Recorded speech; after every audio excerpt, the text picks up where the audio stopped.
Karachi development authority को चीनी consulate से तबादले में मिलने वाली जमीन खिलाफ ज़ाब्ता महकमा इन्वेस्टमेंट को हवाले कर दी गई, जिसकी मंजूरी वजीर बल्दियात से भी नहीं ली गई है। मजीद जानते हैं डॉन न्यूज के नुमाइंदे इमरान अहद से। जी इमरान, तफसीलात बताइएगा।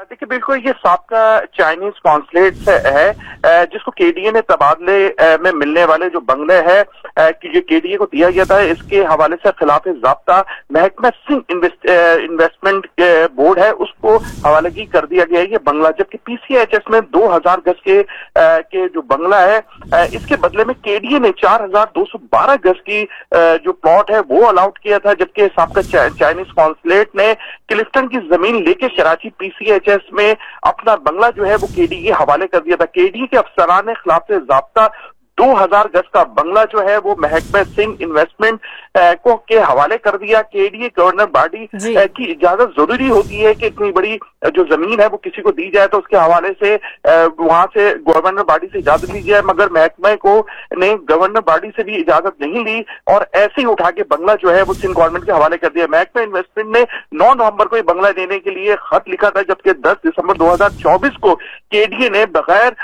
जो मुकम्मल किए हुए जो इनके ज़ाब्ते अखलाक होते हैं वो मुकम्मल किए बगैर वो महकमा सिंध इन्वेस्टमेंट के हवाले कर दिया है। केडीए के मुलाजमीन का ये दावा है कि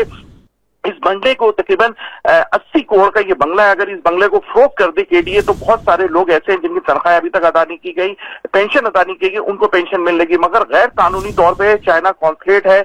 इसका 2000 गज का बंगला है जो केडीए की मलकियत थी। अब ये केडीए के महकमे ने अपनी हुम के अफसर ने इसको गैर कानूनी तौर पे सिंध गवर्नमेंट के हवाले कर दिया है। जी।